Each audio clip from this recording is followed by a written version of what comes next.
Toshkent davlat texnika universitetida o'tkazilgan tadbirda ham bugungi kunda dolzarb bo'lib turgan yoshlar bandligi, ularni kasb-hunarga yo'naltirish va mehnat bozorida munosib o'rin egallashiga ko'maklashish masalalari muhokama qilindi. Ma'lum qilinishicha, Toshkent davlat texnika universitetida tahsil olayotgan bitiruvchilarning 1195 nafari viloyatimiz yoshlari hisoblanadi. Ularning 1071 nafari bakalavr, 124 nafari esa magistratura bosqichida ta'lim olmoqda. Shu bois mazkur yoshlarni o'z mutaxassisligi bo'yicha ish bilan ta'minlash, ularni hudud rivojiga jalb etish eng muhim vazifalardan biri sifatida belgilandi.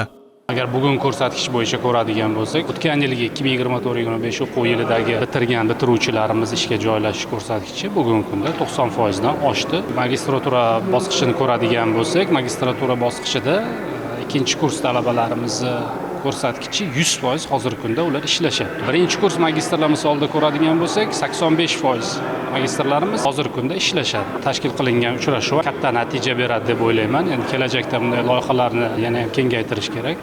O'zida 70 nafardan oshiq talaba sertifikatlar taqdim qilinyapti ularga. Tadbirda so'zga chiqqanlar hududlarda mavjud bo'sh ish o'rinlari, yangi investitsion loyihalar doirasida yaratilayotgan ish joylari hamda yosh mutaxassislarni ishga joylashtirish mexanizmlari haqida batafsil ma'lumot berdilar. Uchrashuv davomida talabalar bandlik, tadbirkorlikni rivojlantirish, imtiyozli kreditlar ajratish, yangi ish o'rinlarini yaratish hamda startap loyihalarni qo'llab-quvvatlash kabi masalalar yuzasidan o'zlarini qiziqtirgan savollar bilan murojaat qildilar. Mas'ullar tomonidan har bir murojaatga aniq va amaliy javoblar berildi.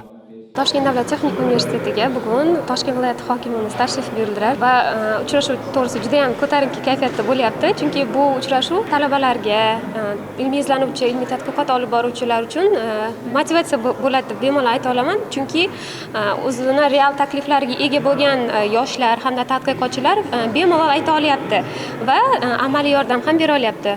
O'zim mas'uliyat cheklangan jamiyat rahbariman va amaliy yordam sifatida murojaat qildim. Ya'ni plastik chiqindilar asosida asfalt yo'llar sifatini yaxshilash startapim yuzasidan Kanadadagi kompaniyaga tashrif yuzasidan murojaat qilgandim va viloyat hokimimiz ijobiy javob berdi va Kanadaga borib jahon tajribasi asosidagi plastik chiqindilarni qayta ishlash texnologiyasini yana ham yaxshiroq o'rganamiz va bu asosida O'zbekistonni iqlimi sharoiti uchun albatta optimal variantdagi hozir plastik chiqindilar asosidagi asfalt yo'llar sifatini yaxshilash startapimni amalga joriy qilamiz. Tadbir yakunida bitiruvchilar o'z soha mutaxassisligi bo'yicha viloyat tashkilot rahbarlari, tuman va shahar hokimlari tomonidan ishga qabul qilish yuzasidan kafolatlangan sertifikatlar topshirildi. Mazkur sertifikatlar yoshlar uchun katta rag'bat bo'lishi bilan birga ularning kelgusidagi mehnat faoliyatiga mustahkam zamin yaratadi.